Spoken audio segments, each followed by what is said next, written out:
저 좀 찌질해요. 자신의 오줌을 마시고. 그 루머가 아니라? 네. 아니 근데 네. 튀는 거 싫어하면서 왜 튀는 행동을 하는 거예요? 찌질의 극치예요 여기. 그쵸.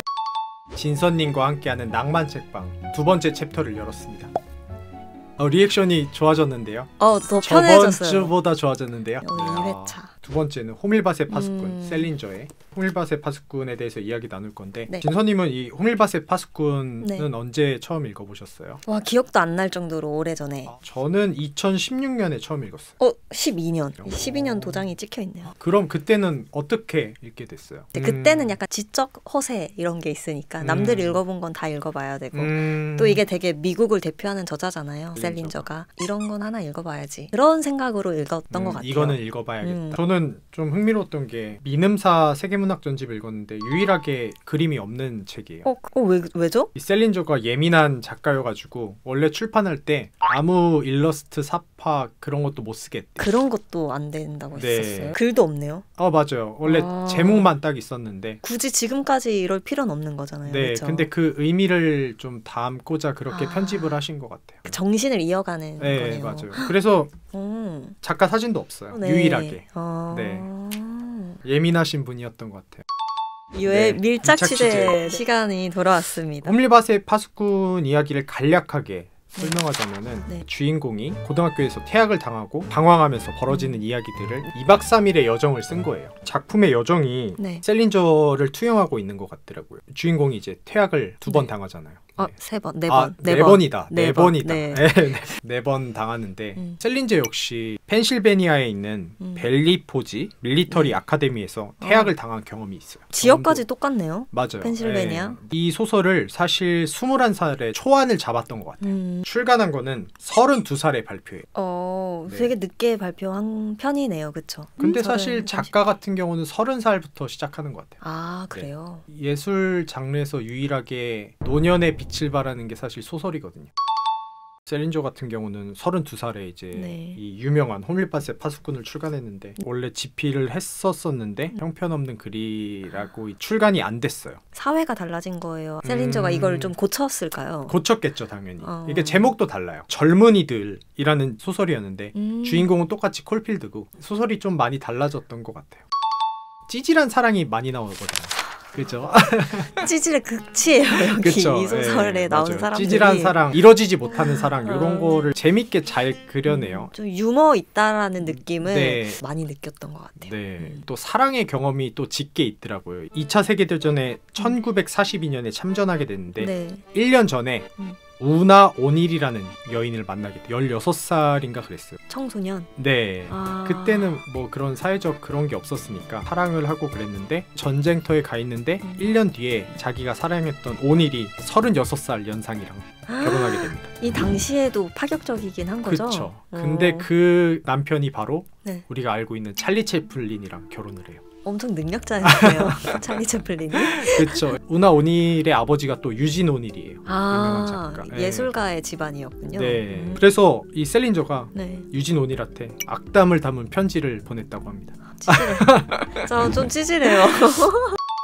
문학을 사랑해서 문학 공부를 하려고 컬럼비아 대학교에 창작 문예하는 뭐 야관 수료 과정이 있대요. 그거를 다니다가 전쟁이 나니까 중퇴하고 이제 전쟁터로 노르망디 상륙 작전에도 참전하고. 근데 놀랍게도 저는 이런 전쟁의 경험 이러면은 해밍웨이처럼 전쟁에 대한 소설도 쓰고 할 텐데 셀린저는 전쟁에 대한 소설은 안 썼어요. 저는 요런 면이 예민한 면을 보여주는 일면이 아닌가. 여기 호밀밭의 파수꾼의 첫 문장을 읽어봐도 인물 주인공이 그렇게 말하죠. 자기의 가족사나 내가 왜 퇴학을 당했는지 뭐 이런 세세한 이야기는 하고 싶지 않다 이러잖아요. 세세한 건 얘기 안 하긴 하죠. 그냥 퇴학 당했다는 사실로부터 이제 시작해가지고 이야기가 시작되는데 그런 어떤 내적인 거를 그렇게 드러내고 싶지 않은 작가였던 것 같아요. 실제로 제가 좀 알아보려고 해도 셀린저의 좀 깊이 있는 사생활은 되게 베일에 가려져 있다고 하더라고요. 네, 맞아요. 21살에 호밀밭의 파수꾼의 어떤 시초가 되는 그런 작품을 쓰고 잘 안 되고 32살에 요거를 이제 출간했는데 그야말로 초대박이 나죠. 셀린저 신드롬이 날 정도로 지금까지 팔린 부수가 7천만 부라고 하니까 와 진짜 엄청 네, 많네요. 뭐 도서관에 비치돼서 여러 명한테 읽혔을 수도 그러네요. 있을 거의 한 1억 명. 엄청난 작품이네요 진짜. 몇 안 돼요 그렇게 읽힌 게. 작가로서 대성공을 거뒀지만 이 셀린저에게는 오히려 이 성공이 비극이 됩니다. 너무 많이 이제 사람들이 찾아오게 되는 거죠. 문학이라는 게 다양한 공감을 불러일으킬 수 있잖아요. 읽는 사람마다 이제 다르게 느끼는데 어떻게 내 이야기를 썼냐 이러면서 너무 가까이 다가오는 거예요. 거부감 들었을 것 같아요. 무서웠을 것 같기도 하고. 또 충격적인 거는 존 레논 아시죠? 비틀즈의 멤버. 존 레논을 암살한 사람이 가방 안에 이 책이 들어있었대요. 이거에 영향을 받은 것인가? 그 사람 말로는 이제 영향을 받았다고. 네. 그래요? 레이건 대통령을 암살하려고 했던 존 잉클리 주니어라는 사람도 왜 암살 시도를 했냐 이러니까 나의 변론은 호밀밭의 파수꾼으로 하겠다 이렇게 대답했어. 근데 나라도 은둔할 수 있을 것 같아. 그러니까 내가 그런 의도로 안 좋은 사상을 옹호하기 위해 쓴 책이 아닌데, 청소년이 방황하는 이야기인데 네. 살인자들의 논리로 사용되고 이러니까 좀 무서웠을 것 같아요. 너무 유명해진 게 비극이 된 작가인 것 같아요. 은둔한 뒤로 괴짜가 됐대요. 아예 소통을 안 하려고 하니까 작가라는 게 사람과 세상에 대해서 이야기하는데 그런 교류를 끊으면 사실 좋은 작품이 나올 수 없다고 생각하거든요. 32살에 세상과의 교류를 끊은 건데 되게 일찍 끄는 거잖아요. 맞아요. 그쵸? 보통 노년에 경험도 많이 하고 이제 직거하면서 작품 활동을 하거나 이렇게 하는데 너무 일찍 대중의 시선을 너무 많이 받았던 것 같아요. 원하지 않았던 시선이었을 수도 있을 것 같아요. 네, 너무 많은 관심과 그런 걸 받았던 게 오히려 독이 되었던 것 같아요. 근데 오히려 그렇게 하니까 더 막 파헤치고 싶은 사람의 욕망이 오히려 신비감, 오히려 더 생각하게 만드는 비극이 더 깊어진 거죠. 이거는 뉴스 기사를 통해서 봤어요. 자신의 오줌을 마시고.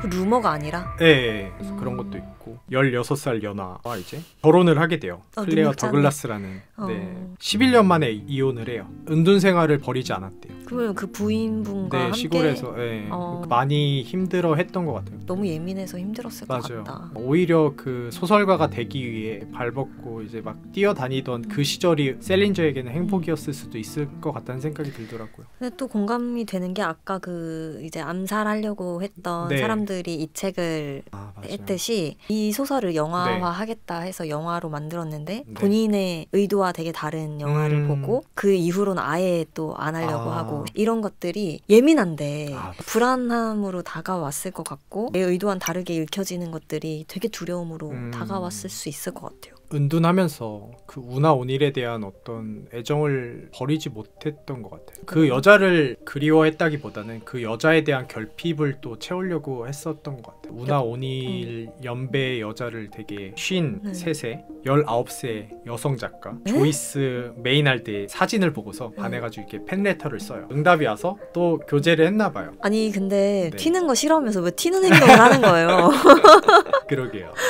그러니까 행적이 잘 드러나 있지 않다 보니까 이런 사건이 또 주명이 되는 것 같아요. 여든이 되셔가지고 40살 차이 나는 콜린 오닐이라는 여배우랑 근데 이 소설에도 보면 순수함을 되게 집착하는 느낌도 살짝 있었거든요. 그 어린 여자라서 좋은 게 아니라 그 순수함과 맞아요. 순수함을 그런 거를 지켜주고 싶어하고 순수함을 곁에 두고 싶어하는 그런 마음이 항상 있었던 것 같아요. 여든까지 굉장히 일관성 있게 살아간 분이 아닌가. 사실 대성공을 하면은 그 위대한 개츠비의 작가인 스코피치 제럴드처럼 롤스로이스도 사고 고급 정장만 입고 나도 그랬을 것 같은데 초아 파티 열고 이렇게 살았을 수도 있겠지만 셀린저는 그 성품이 달랐던 것 같아요. 저자를 진짜 알고 읽으면 재밌는 게 스코피츠 제럴드의 소설은 화려 그 자체잖아요. 맞아요. 멋있고 화려, 막 웅장함 막 이런 건데 여기는 찌질함에